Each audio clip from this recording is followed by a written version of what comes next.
안녕하세요. 오늘은 제6강 스프레드시트 피벗 테이블에 대해서 배워보도록 하겠습니다. 피벗 테이블은 많은 양의 데이터를 요약 분석하기 가장 좋은 기능인데, 피벗 테이블 기능도 이제 몇 번 반복하다 보면은 그렇게 어렵진 않습니다. 그래서 저희가 한번 문제를 볼 건데, 만약 시험을 보게 되면은, 이 그림과 동일하게 피벗 테이블을 넣어줘야 돼요. 그래서 우리가 피벗 테이블의 위치는 이런 식으로 여기 제가 행번호로 지웠는데 지금 J열에서 시작을 하는데 여기 이름이라는 거 말고 이 밑에 시작하는 얘를 보는데 얘가 세 번째 줄에 있으니까 J3셀에서 시작한다 라는 거를 먼저 이해하시고 푸시면 좋을 것 같아요. 그래서 저희가 한번 엑셀을 열고 같이 해보도록 할 건데 자, 일단은 문제를 보시게 되시면 피벗 테이블 할 때는 여기 문제를 보면은 피벗 테이블의 보고서 레이아웃은 그림과 같이 이제 만들어 줄 건데 일단은 피벗 테이블 할 때 제일 먼저 하는 거는 이 원본표를 블록을 잡는 건데 항상 하실 때 이 전체 표가 셀 병합이 있는지 이런 것들을 꼭 보세요. 없으면 전체 블록을 잡습니다. 전체 블록을 잡고 그 다음에 삽입의 피벗 테이블을 눌러주시게 되시면 이렇게 나오면은 기존 워크시트 찍고 그 다음에 제3셀을 클릭하시고 그 다음에 확인을 눌러줍니다. 그러면은 먼저 맨 위에 있는 이 이름이라는 애는 여기 필드 목록에서 보고서 레이아웃에 갖다 넣어주면은 이렇게 들어갑니다. 그리고 여기 왼쪽에 보면 과목이라는 글씨랑 항목이라는 요 글씨는 행 레이블이라는 곳에다 넣어줘야 돼요. 그래서 과목을 끌어다가 행 레이블, 그 다음에 항목을 끌어다가 행 레이블에 놔주시고, 그 다음에 요 부분이라는 글씨는 열 레이블에 넣어줍니다. 그래서 부분을 열 레이블에 갖다 놔주시고, 그 다음에 이 학계라는 말들이 있는 제목들은 값이라는 곳에 넣어줘야 돼요. 그래서 받은 점수랑 반영 비율을 여기 값에다가 일단은 갖다 넣어줄 건데 갖다 넣었더니 학계라는 말은 알아서 나오네요. 그러면은 이 지시사항에 보시게 되시면 여기 그림을 참조해서 넣어준 건 끝났어요. 그리고 보고서 레이아웃을 개요 형식으로 해주래요. 개요 형식을 해주는 이유는 여기 보면 제목이 안 보이잖아요. 제목 보이게 하려고 하는 거예요. 그래서 요거는 디자인 메뉴에 보고서 레이아웃에 개요 형식을 눌러주면 됩니다. 디자인의 보고서 레이아웃에서 개요 형식 누르시고 자 그러면은 지시사항 첫 번째 줄은 됐어요. 근데 반영 비율 필드는 표시 값을 필드 설정의 셀 서식에서 백분율에 이용하는데 그림과 같이 넣어주래요. 그리고 여기 반영 비율을 보시게 되시면 여기에 소수점 없는 거 보이시죠? 그리고 백분율만 있는 게 보여지시죠? 그러면은 요거를 저희가 여기 필드 목록에서 보시면 반영 비율이라는 제목을 누르면 값 필드 설정이라고 나옵니다. 그럼 얘를 누르시고 이렇게 나오면 표시 형식을 누르고 백분율을 누르시는데 소수 자릿수가 없잖아요. 그럼 얘는 안 하고 백분율만 하고 확인을 눌러줍니다. 그러면은 알아서 이렇게 반영 비율에 대해서 알아서 이렇게 퍼센트가 들어가는 게 보여지실 거예요. 자, 이렇게 만들어 주셨으면은 요 두 번째도 끝나는데 이렇게 값필드 설정을 가서 백분율을 처리하셔도 되시고 만약에 내가 그냥 요 자체 이 셀에다 직접 하겠다라고 하시면 요렇게 세 군데를 블록을 잡으신 다음에 컨트롤 1을 누르셔서 우리 셀 서식 배우셨죠? 그래서 거기서 백분율을 누르셔도 나오는 건 똑같습니다. 편하신 대로 하시고 그 다음에 세 번째 보니까 받은 점수랑 반영 비율을 계산하는 반영 점수 필드를 추가해 주래요. 그럼 곱하기를 해주라는 말인데 반영점수 필드는 각 필드 설정에 셀 서식의 숫자 범위를 이용해서 그림과 같이 넣어주래요. 그러면은 여기를 한번 봐주세요. 여기 반영점수에 보면 소수점 없는 거, 그 다음에 천 단위 구분기호 없는 거, 요런 것만 하면 돼요. 그냥 숫자만 나왔네요. 자, 그러면은 곱하기를 해주래요. 그러면은 반영점수랑 여기 보니까 받은 점수랑 반영 비율을 곱하기를 해주래요. 요거는 옵션에 보면은 요렇게 필드 항목 및 집합이라고 있습니다. 그래서 옵션에 필드 항목 및 집합을 눌러서 계산 필드를 누릅니다. 계산 필드를 누르면 요렇게 나오면은 여기에다가 글씨를 넣어줍니다. 근데 글씨를 여기에 보니까 반영점수 필드를 추가하라고 했죠? 그러니까 여기에서 반영점수라고 쓰시고 그 다음에 는을 하시고 받은 점수 곱하기 반영 비율이에요. 그럼 여기다 직접 쓰셔도 되는데 이 받은 점수를 더블 클릭해서 여기 뒤에다 곱하기 쓰고 반영 비율 더블 클릭하시고 이 두 개를 이렇게 곱하기 해주셨으면은 추가를 눌러줍니다. 그럼 추가를 누르시고 확인을 누르면 이렇게 값이 나올 건데 그럼 얘를 여기 나오는 것처럼 천 단위 없는지 보시고 그 다음에 소수점 있는지 보시고 그렇게 해서 여기 반영 점수를 또 클릭하고 값 필드 설정을 누르시고 이렇게 나오면 표시 형식에 숫자를 넣어주래요. 근데 천 단위 없고 소수 자리 없으니까 그냥 여기 숫자만 클릭하고 확인을 누릅니다. 확인을 누르시고 확인을 누르시게 되시면 이렇게 세 번째 줄도 끝나요. 그리고 총합계는 열의 총합계만 설정을 해주네요. 저희가 열의 총합계라는 거는 보면은 여기 보시면 여기 전체라는 말이 여기도 있고 여기 하단에도 있는데 열의 총합계라는 거는 이렇게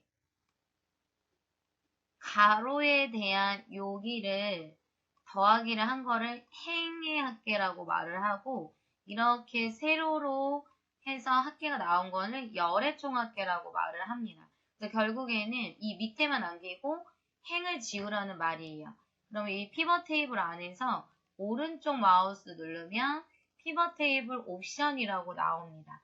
피벗 테이블 옵션을 누르게 되면 이렇게 나오면 요약 및 필터에서 결국에 행과 열 중에 행만 지우라는 거니까 행을 해제하시고 확인을 누릅니다. 그러면은 끝나겠죠. 그러면은 마지막으로 피벗 스타일을 밝게 17번을 넣어주래요.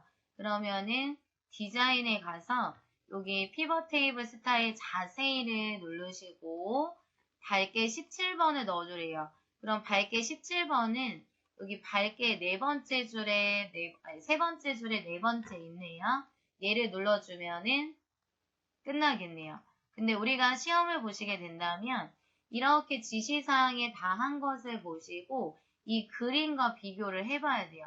그림과 뭔가 틀린 게 있으면은 감점이 되기 때문에 마지막으로 그림만 정확히 보시면 되세요.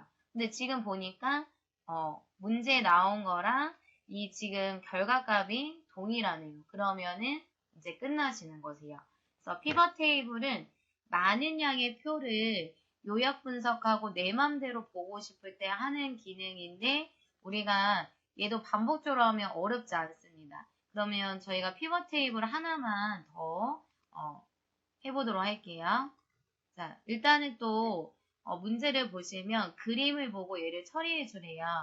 자, 그러면은 피벗 테이블 보고서를 그림과 보고 알아서 설정을 해주래요.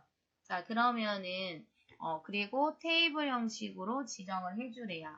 자, 그러면은 이 전체 표를 보시고 셀 병합이 없는지를 보시고 없으면 전체 표를 블록을 잡습니다. 전체 표를 블록을 잡고 삽입에 피벗 테이블을 눌러주시고 보니까 얘는 지금 J2셀에 들어갔어요. 그래서 피벗 테이블을 누르고 기존 워크시트, 그 다음에 J2셀을 클릭해 줍니다. 그리고 확인을 누르고, 자, 그림과 동일하게 넣어주래요. 요 지역 2번이라는 거는 아직 여기 제목에 보면은 지역이라는 말이 하나밖에 없어요. 나중에 문제에서 나올 거고요. 지역을 행에다 넣어줄 거고요. 전용 면적을 열에다 넣어주고 평균을 값에다 넣어줄 거예요. 그래서 지역을 행에다 갖다 놓으시고 그 다음에 전용 면적을 열, 그 다음에 청약 가능액을 넣어줄 건데 여기다가 그래서 일단은 이렇게 그림과 동일하게 만들어줍니다. 근데 이게 만약에 잘 모르시겠다. 그럼 이렇게 언제든지 위치는 변경이 가능하고요. 만약 잘못됐다 그럼 이렇게 다시 위로 드래그하면 없어져요. 그렇기 때문에 언제든지 이렇게 다시 맞추실 수 있으니까 이것도 하다 보면은 어렵지 않으실 거예요. 자, 그러면은 자, 일단은 지시사항에 있는 것처럼 넣어뒀어요. 그리고 보고서 레이아웃을 테이블 형식으로 넣어주래요. 그러면은 여기 디자인에 보고서 레이아웃에 우리가 아까 개요 형식이라는 거 했잖아요. 그거 마찬가지로 제목 보이게 해주려고 하는 디자인 중에 하나라고 생각을 하시면 돼요. 자, 테이블 형식으로 넣어주시고 자, 됐으면은 지역을 기준으로 그림과 같이 그룹을 해주래요. 자, 그러면은 여기 대전에서 인천까지가 하나고 부산이랑 서울이 하나고 부천에서 안양까지가 하나네요. 자, 그러면은 일단은 여기를 해줘야겠죠. 대전이랑 울산이랑 인천을 잡아서 이렇게 블록을 잡으셨다. 그러면은 오른쪽 마우스 누르시고 그룹을 눌러줍니다. 그럼 이렇게 그룹이 됐죠? 그러면은 부산이랑 서울을 이렇게 또 선택을 합니다. 그럼 블록 안에서 오른쪽 마우스 그룹을 해줍니다. 그 다음에 이제 마지막으로 부천에서 안양까지를 또 이렇게 잡고 오른쪽 마우스 누르시고 그룹을 눌러줍니다. 이렇게 됐으면 여기 그림과 동일하게 제목이 똑같아야 되니까 글씨를 써줄 거예요. 그룹 1번에다가 기타 광역시라고 써주시고 그 다음에 그룹 2에는 서울, 부산이라고 써줄 건데 여기서 중요한 거는 원본에 보니까 띄어쓰기가 있으면 꼭 띄어쓰기 하셔야 돼요. 그룹 3번에는 경기도라고 써주시고 그러면은 문제에서 두 번째 줄은 끝났어요. 그리고 평균으로 청약 가능액을 평균으로 바꿔주는데 숫자 범주를 이용해서 그림과 같이 넣어주래요. 그럼 또 이걸 보는 거예요. 자, 얘네들을 봤을 때 여기 보여지시죠? 소수점 없는 거 보시고 천 단위 있는지 없는지 보시고 그러니까 천 단위도 없네요. 그러면은 여기 필드 목록에서 청약 가능액을 클릭하시고 값 필드 설정을 누르시고 되셨나요? 그러면은 이렇게 나오면 표시 형식을 눌러서 숫자를 누르시고 다른 거는 되어 있으니까 확인을 눌러주시고 그리고 평균으로 바꿔주시고 확인하시고 그래서 평균 바꾸고 표시 형식에 들어가서 숫자 범주 한번 눌러주시고 확인 눌러주시면 평균으로 바뀌면서 천 단위를 누라는 그림이 없으니까 그냥 숫자 처리만 해줬어요. 자, 그러면 이제 전용 면적에 85 이하를 처음으로 위치를 해주래요. 그러면은 이렇게 85 이하라는 이 85제곱미터 이하라는 것을 선택하시고 이런 선에서 이렇게 사방으로 화살표가 나올 때 왼쪽 마우스 꾹 누르시고 드래그 하시게 되시면 이렇게 이동이 됩니다. 그러면은 얘도 끝났네요. 그리고 밝게 23번 해주면 끝나겠네요. 그럼 디자인에 또 자세히를 눌러서 23번을 찾아줄게요. 23번은 네 번째 줄에 세 번째 있네요. 이렇게 선택해서 넣어주시면 지시사항에 있는 건 끝났네요. 그러면은 이 결과값이랑 이 문제지에 나온 거랑 뭐 틀린 게 있는지를 확인해 보시는 거예요. 근데 지금 보면은 뭐 틀린 게 없는 것 같네요. 근데 만약에 여기에 틀린 게 있으시다. 그럼 지시사항이 없어도 반드시 바꿔주셔야 되세요. 자, 피벗 테이블은 이런 식으로 나오는데 얘도 계속 반복적으로 연습해 보시다 보면은 크게 어렵지 않으니까 연습 많이 하시면 좋으실 것 같으세요. 오늘은 여기까지 하도록 하겠습니다. 수고하셨습니다.